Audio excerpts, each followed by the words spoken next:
1629 South Hamilton Street. I've displayed the definition on your monitor this evening. Looks like we're having some technical difficulties. We've got it here. That's all I'm good for. Thank you, Lance. I'll just stay up here.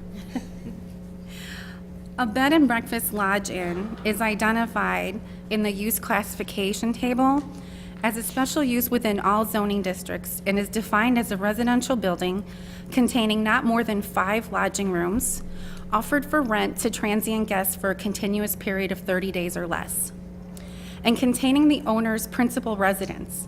Food may or may not be served only to overnight guests before 10 a.m. Ms. Booker resides in the lower unit of her 2-flat home and intends to rent the upstairs unit to traveling guests. The property would operate as a traditional bed and breakfast business with the option of also renting to Airbnb guests. Airbnb is an online platform that acts as a broker between the traveler and the homeowner, allowing travelers to book online reservations through Airbnb websites. The special use permit would allow the applicant to operate as a traditional bed and breakfast, as well as participate in the Airbnb and other online traveling programs. Existing conditions were noted during January 8th, 2020.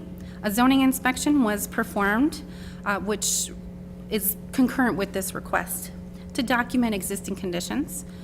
Upon inspection, staff found the lodging unit to be charming and in good condition.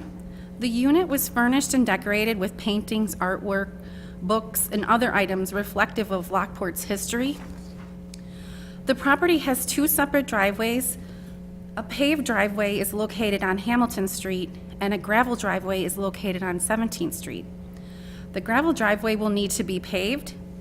The applicant has submitted a driveway permit application and has identified a contractor to perform the work upon availability of asphalt and has committed to having the work installed prior to June 1st. A garage on the property has been converted into an art studio prior to the mid-1990s. A lean-to was attached to the garage, creating additional accessory storage space, and has been removed. General maintenance of the side yard and rear yard was needed and completed. Additionally, the city's building inspector and fire inspector requirements have also been met. To date, the applicant has addressed all staff's requests. An Airbnb and a bed and breakfast lodge-in are special use permit. A special use permit shall be granted only if evidence is presented to establish the following. 1, the proposed building or use at the particular location requested is necessary or desirable to provide a service or facility which is in the interest of the public and will contribute to the general welfare of the neighborhood or community. A bed and breakfast lodge-in could provide lodging accommodations to the public, which is currently a limited service within the city. 2, the proposed building or use will not have a substantial adverse effect upon the adjacent property, the character of the neighborhood, traffic conditions, utilities, facilities, and other matters affecting public health, safety, and general welfare. Staff finds the bed and breakfast should not have adverse effects upon adjacent properties or the character of the neighborhood. The properties shall remain residential in function, and the special use permit will be conditioned to assure that certain standards be upheld, such as on-site parking and number of vehicles present. Historically, the home has always included 2 units, which would not change with this application.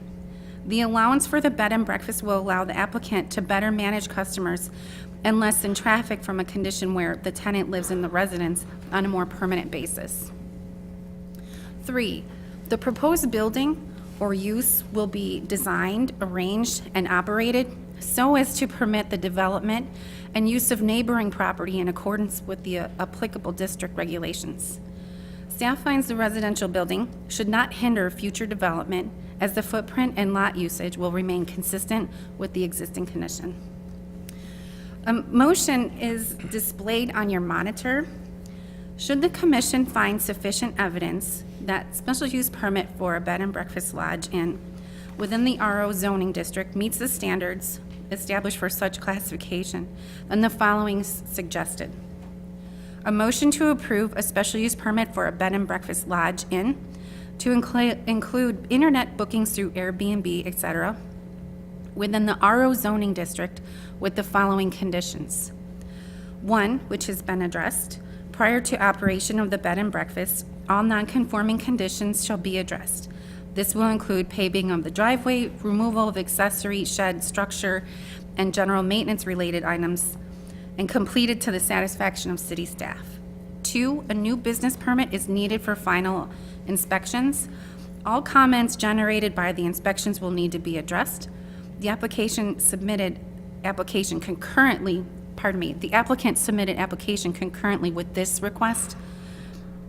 And number three, all parking will need to be located on site on a paved surface with a maximum of 5 total vehicles.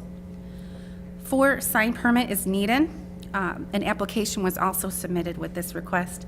5, the converted garage located on the premise shall not be used as a residence or guest unit at any time from the point of approval forward.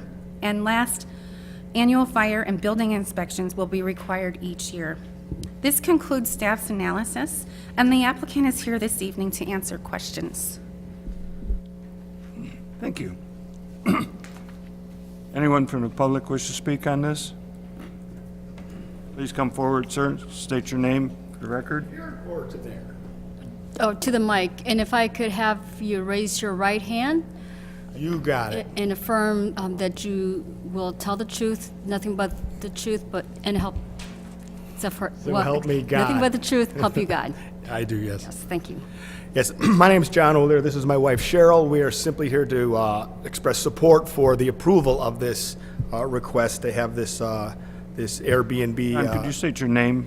Yes, Your name John and Older. address, I'm sorry. Yes, we live at 128 East 7th Street in Lockport.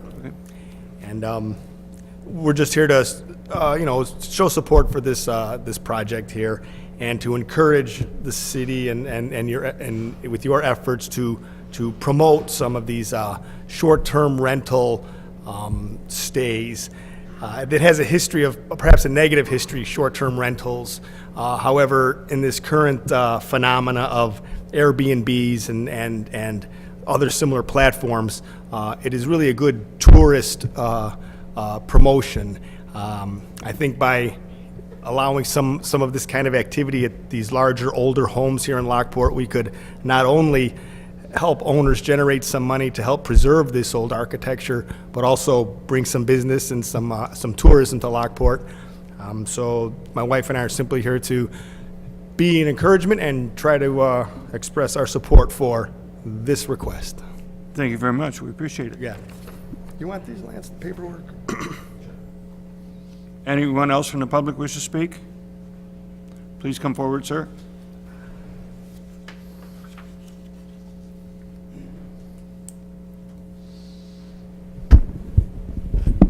Good evening. My name's Pat Richards. I'm a Before you fifth-generation start, Lockport citizen. Excuse me. Before you start, since this is a sworn testimony, could I ask you to raise your right hand? You swear to tell the truth, nothing but the truth, so help you God? Absolutely. Thank you. I'm a fifth-generation Lockport resident. I currently live on Hamilton Street at 1714. I lived there since 1994. I'm here because the city ordinance requires notification to property owners that will be affected by a zoning change or a variance.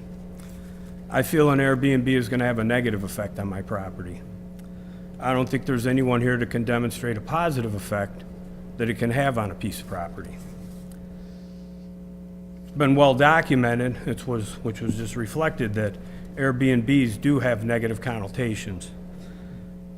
We have enough legal and illegal rental property in the neighborhood and town. As a matter of fact, the city's actually undertaking a study now to figure out how many rental units are in this town. We're overburdened with them. If you open the floodgate for one, you're going to let all kinds of them in. Once one goes in, you've set the precedent. The other thing is Lockport finally approved, after 100 and some years, a real hotel, the Holiday Inn Express. And before it's even built, you're gonna start undercutting their rates. I don't think Holiday Inn Express really took that into mind when they came up by 355. If you were to FOIA all the code violations just on Hamilton Street in that little area by Taft, you'd have about 2 inches thick of code violations that are repeat offenders. So we can't even take care of the problems that we have now. What are we gonna do when we get new problems? Every Airbnb owner that's ever come before a city council and across all 50 states has said there'll be no problems with this. Everybody has seen, it's well documented. You know, my home, same neighborhood, I'm a couple of houses away. It's 100 years old, it's totally renovated. Added a detached garage, concrete driveway, put a whole second story on, in-ground pool. I made investments in a established neighborhood, not to have a transient hotel next to me. As in some of the description, charming and decorating doesn't count for a variance.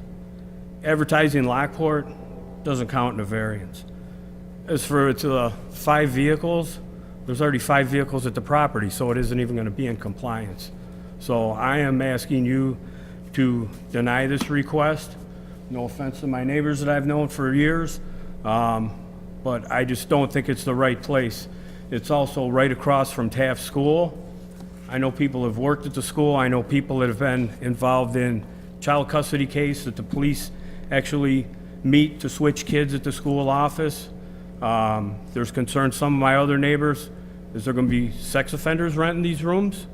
How do we know? What's in place to make sure who's staying at this Airbnb that's right across the street from a kindergarten through 8th grade school? So there's a little more than just somebody making a few bucks renting out a room. You know, it sounds good for advertising and branding, but I think it's something that really seriously needs to be looked at before you go setting a precedent, because as everybody knows, there's rental rooms all over the place that are some legal, some illegal. So that's what I have to say. Thank you much. Anyone else from the public wish to speak in this matter? Please come forward. I swear. Yes, you swear to tell the truth, nothing but the truth, so help you God? I do. If you can state your name and your address. My name is Cheryl O'Lear. My husband just said who my name. We stay at a lot of Airbnbs when we go down to visit our girls in Florida. And Airbnbs are different than hotels. It's not, it's more of a classier person that would rent for an Airbnb. It's a different kind of feel that they're looking for. They're looking for a more relaxed, classier atmosphere as opposed to a hotel room. It's decorated cute usually. We try to pick a cute one to rent. And I've never heard of anybody having a problem with an Airbnb. It just doesn't seem like a lower class person that would rent one. And my husband saw the place that they have, and it's supposed to be really charming, so I don't see a problem as far as, you know, people that would be, you know, somebody you wouldn't want in your city to rent that room or that floor.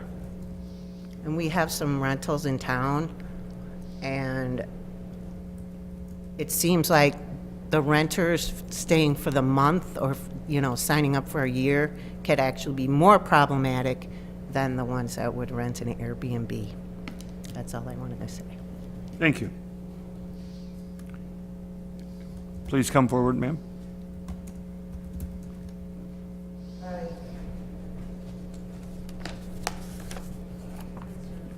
My name is Susan Booker. I'm the homeowner. Yes, yes. Do you swear to tell the truth, nothing but the truth, so help you God? I do. I don't know if anybody else wants to speak before I do. No, you're it. Okay. Would you please state your address, ma'am? 1629 South Hamilton. I live in the downstairs unit. I've lived there for 25 years. So I don't know if any of you have any questions for me, but I did want to address some of the comments that were made here earlier. And one regarding there seems to be two distinctions here. It's my understanding that bed and breakfasts are able to be approved within any zoning district in Lockport, and that's what I'm looking for the approval. The Airbnb is a separate platform that I may or may not utilize for booking and to secure reservations. So there's other booking platforms in place that could also be used as a business platform to secure and obtain reservations. So when the comments of the Airbnb come up, it seems to kind of overlap with the idea that a bed and breakfast, or is it an Airbnb?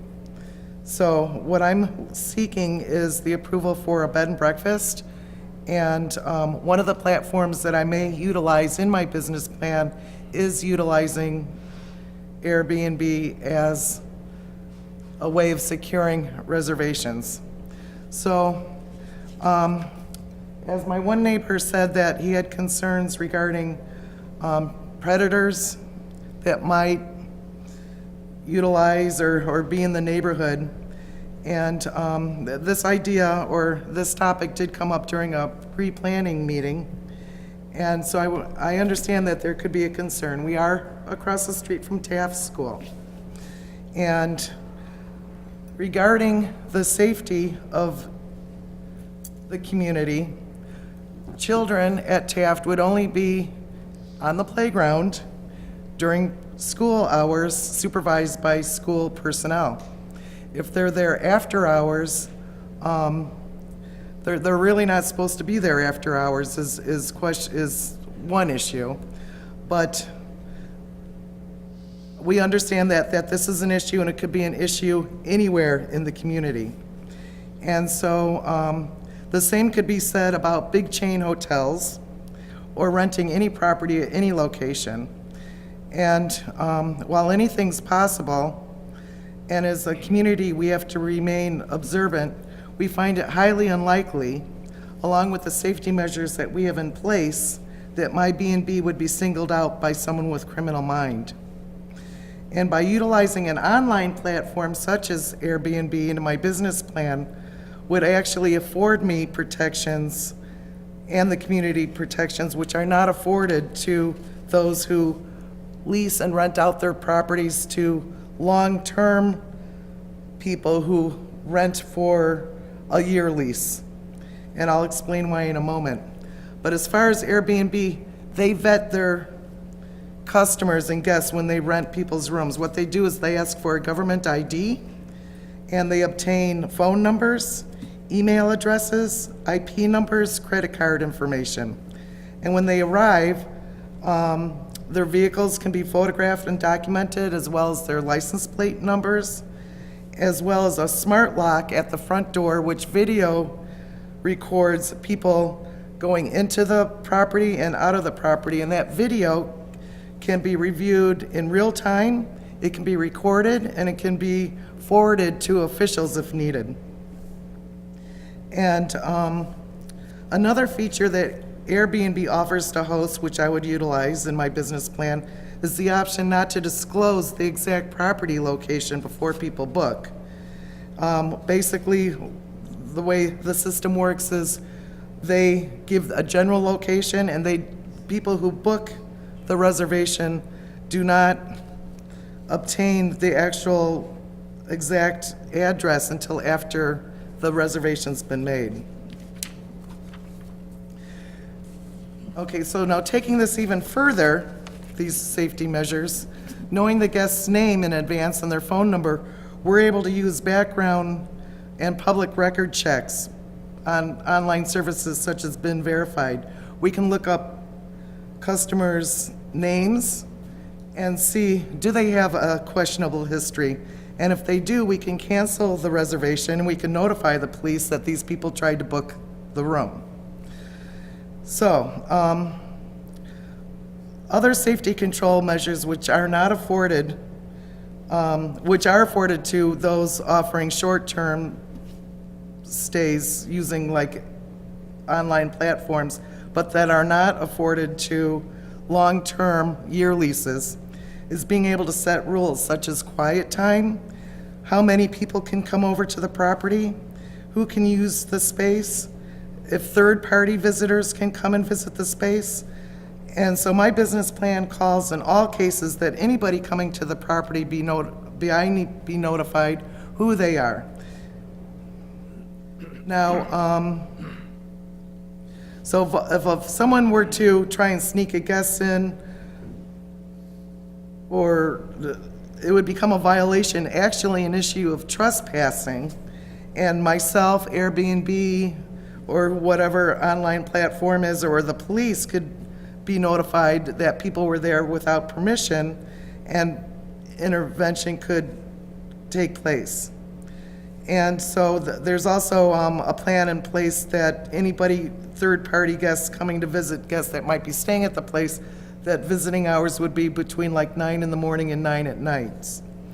So this type of control is not afforded to property owners who lease or rent to a year lease, people who are just going to come and stay and live in the community, because those people, they can invite over whoever they want, whenever they want, in the quantity they want, and as a landlord, you have no control over that. You can't say to your tenant, oh, you can only have 5 guests over, and you have to approve, I have to approve them. They have more rights, and they feel that they have more entitlements. Guests that go in and stay at Airbnbs or bed and breakfasts or inns, they feel more like they're a guest, and they understand that they're there for just a few days, and those guests tend to be more polite and respectful of homeowners and of the inn owners than those of people who just rent and stay for years at a time. So, also, it needs to be noted that when guests book and they come to stay, I can't say for all bed and breakfasts, but in my case, I live downstairs. The guests would know that their hosts live downstairs, and that when they're coming to visit or stay, that they're under watchful eyes. On top of all these other measures, there's also us downstairs that can hear them walking around, maybe not talking, but you know, if anything seemed out of the ordinary, we'd be calling the police. So in summary, it seems highly unlikely that a criminal would provide a government ID, credit card, banking information, IP address, and blindly book an Airbnb with hosts who reside there for any type of legal reason. I expect that someone like that would go to a cheap hotel and pay cash. And I acknowledge that there are criminals in the world, and we need to be vigilant and on our guard, but believe most people are good. And we have in place multiple safety measures that would deter a criminal mind or intent anybody trying to book our place, and would contact the police at the first sign of suspicious activity or doings. So in the fact that there are criminals in the world should really have no play in the decision of the application, in our application for special use. We understand that not all people in the community may be on board, such as our neighbor, and we understand their concern. We invite you to come over and see our property and to get a sense. We've had this as a rental for 25 years and believe that having an upscale bed and breakfast in the community will be an asset to the community. So, any questions? Thank you very much for your comments. Thank you. Anyone else from the public wish to speak? Please come forward, sir.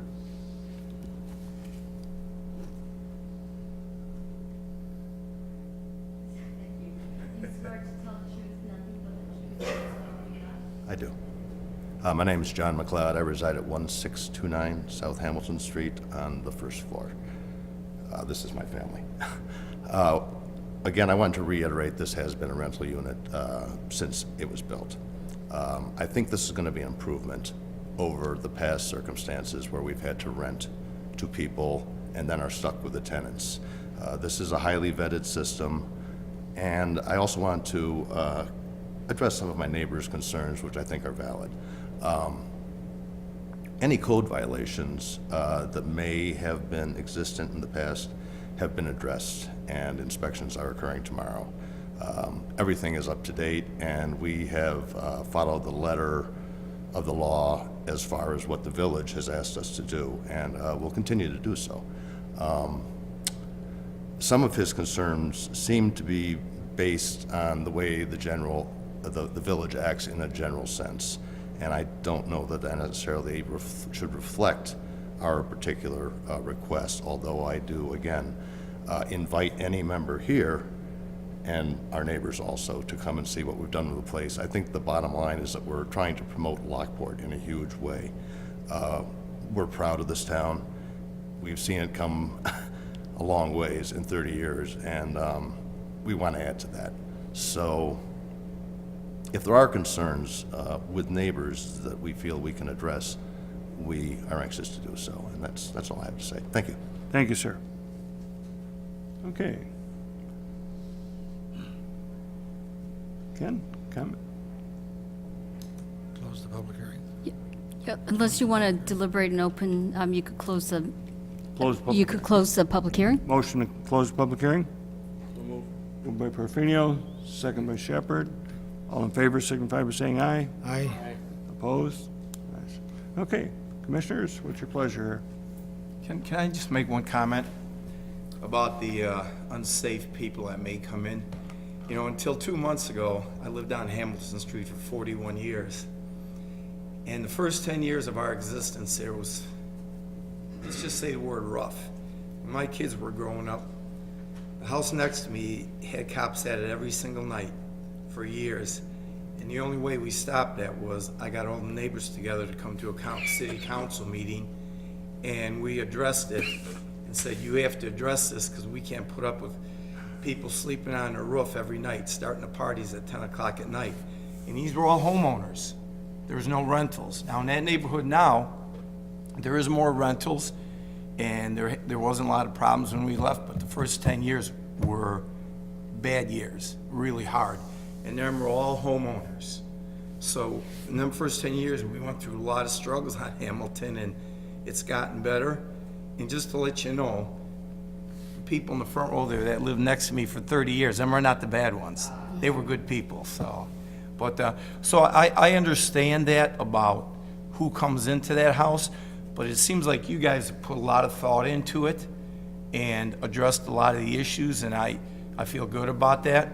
And I think that brochure you did in our pack with the color brochure, that was excellent that you did. So I just want to say that just because the rental people, you think sometimes they'll be bad, sometimes the homeowners are a little bit issue too, and we went through a lot of that. So just want to say that. Okay. Brent? Yeah, a lot of planning went into this place with the collectibles and the antiques that were in the color brochure, and I was impressed with the amount of time you spent to do all that. I have a few questions. This is to staff. There was some bank loans that were taken out for the paving and the fire alarm system and the south driveway paving. Were those all shown to the city? Okay. You have a bond in place for the driveway? Bond in place for the south driveway? Is that correct? Is there? So the applicant has put all those information into writing for us. they're waiting for the asphalt plant to open, so they put up the money in order to just show the proof that they would be putting the driveway in place once the plant opens. Okay. Yeah, previously, you had said you were going to pave it in October. That's moved up to April, 6 to 8 weeks when the plant's open. Is that correct, or was there a commitment made, Lance? Yes, there has been a commitment made. All right. Okay. You can sit down. As soon as I'm able to Stop. pave it, I plan on paving it. Okay, thank you. I wanted to address the gentleman in the back had made a statement about in the customer driveway that there's cars there already. Is that an issue? How are you gonna keep that vacant so it's only used by the customers that are there? 'Cause Currently, there's 4 cars there. Yeah, myself, my daughter, my husband, and my other daughter's visiting from Colorado. So there's 4 vehicles on the property currently. Okay, Are, and then, So when she's so the visiting- front driveway's allotted 2 vehicles. Right now, we're utilizing both driveways because nobody's upstairs. But when guests are there, guests would be allowed up to 2 vehicles, depending on how many people were staying up there. Okay, So 1 vehicle would equate that maybe we could utilize the other 4 parking spots. If the guests had 2 vehicles, then there'd only be room for 3 of us, and there's only 3 of us who reside downstairs. is the driveway long enough so they don't block the public walk? Correct, yes. There's usually a car. There's times where we do squeeze 3 vehicles in the front driveway, and it might go over the sidewalk, but Because it says on here. it's a 2-car driveway in the front. Yeah, Yes. it says 34 feet.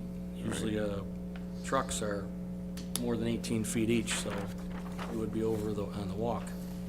So that was something I was concerned about. Let's see, all of the code violations, from what I read in the brief, have been taken care of? Yes, and currently there's a fire system being installed. Yes. Lance, is that, so if we make a motion to approve, what conditions are left for approval? There were 6 previously. Are all those 6 still valid? Or is it only just the one? Just the asphalt, just the south driveway being paved, is that the only one? Correct. I had a question about background checks. We have an expert up here.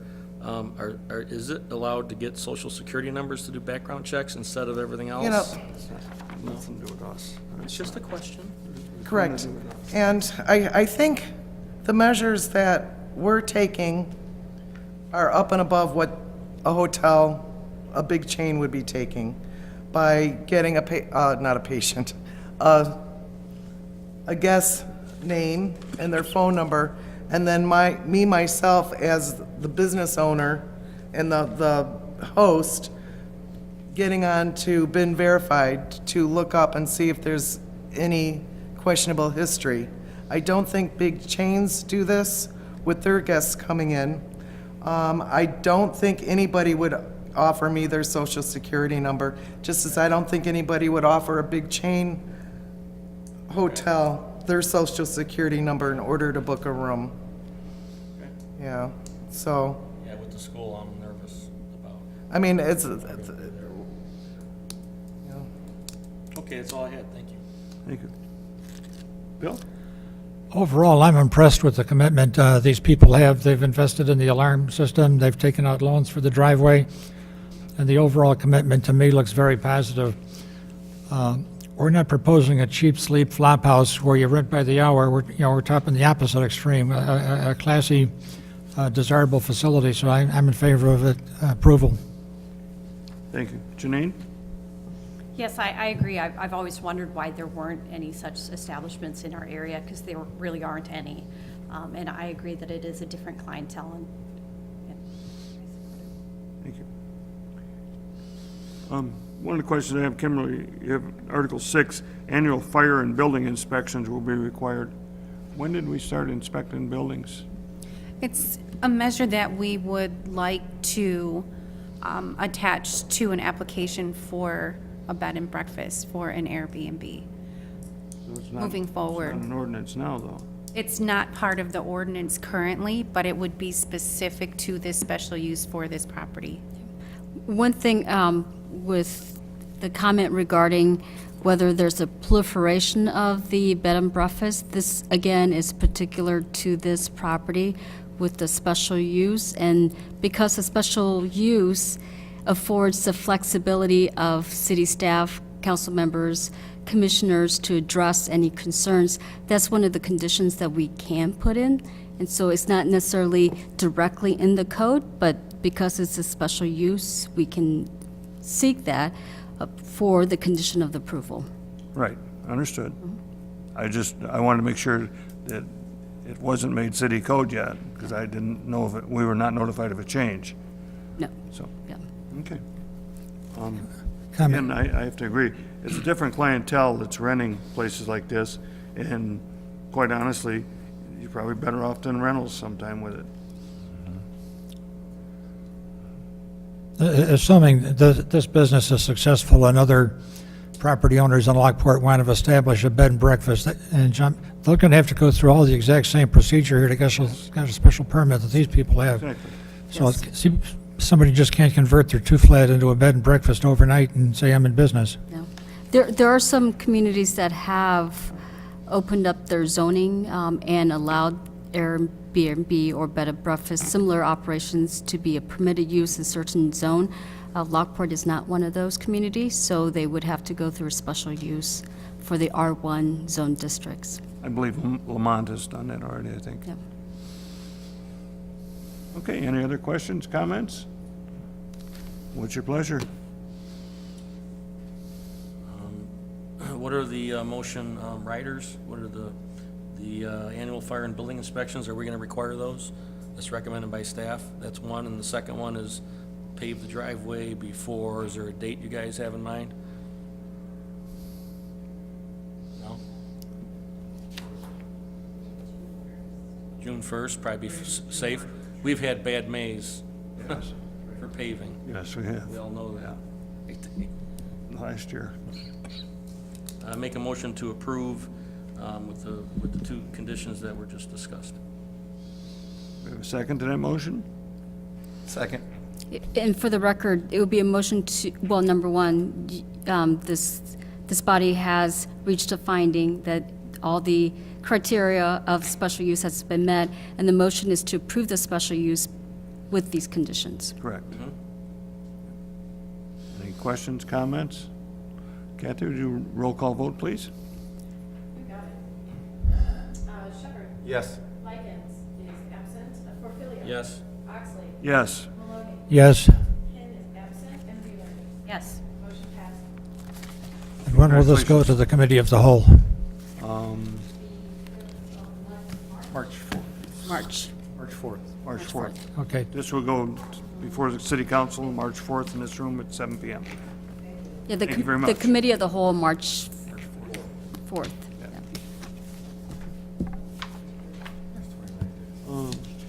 Okay. It's new business, old business, any old business? Citizens be heard? Anyone want to talk to us? No? Okay. Chairman's report. Has everyone filled out their statement of economic interest and sent it back to the clerk? Done. Janine, did you get one? I didn't get one. There should have been an email sent out by the Will County clerk with your information and your login information. If you've done it last year, if you have not, please let me know. I will make sure that they send you an email. It came out last week. I didn't get anything. It came out last week, yeah. I got nothing. Pardon me? Through my school address. Yeah, it's, the city should have, the county should have sent you one on behalf of your role on the commission. May or June. Okay. I will make sure.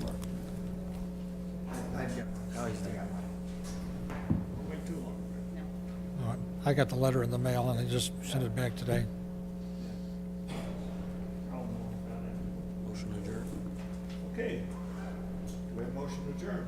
Lance, would you like to say anything to us? No. He doesn't even want to talk to us. Likewise. You're so jovial, Lance. Motion adjourned. Motion adjourned. Motion by Mr. Portillo. Second. Mr. Maloney. Good night. All in favor, signify by saying aye. Aye. Opposed? Thank you very much. I lost about 10 pounds.